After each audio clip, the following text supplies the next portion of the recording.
चांदनी रात जब अपनी ठंडी रोशनी के साथ ज़मीं पर उतरती है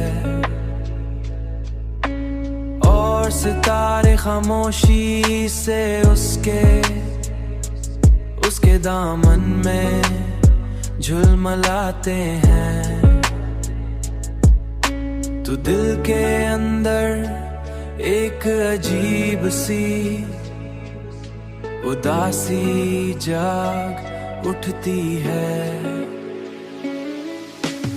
इन लम्हों में तुम्हारी आंखों की वो गहरी चमक याद आती है।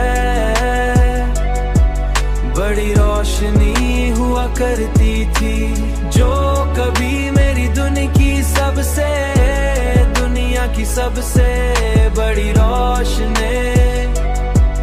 बड़ी रोशनी हुआ करती थी। मैंने कई बार चाहा कि उस याद को दिल से मिटा दूं,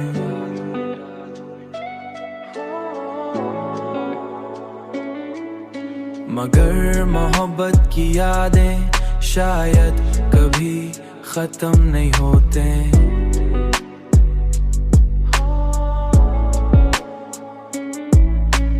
बल्कि वक्त के साथ और भी गहरी हो जाती है।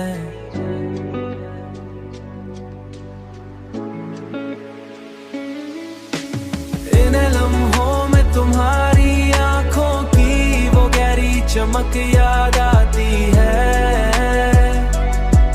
बड़ी रोशनी हुआ करती थी जो कभी मेरी दुनिया की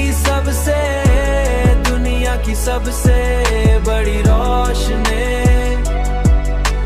रोशनी हुआ करती थी। और इंसान के दिल में एक खामोश कहानी बनकर हमेशा जिंदा रहती है।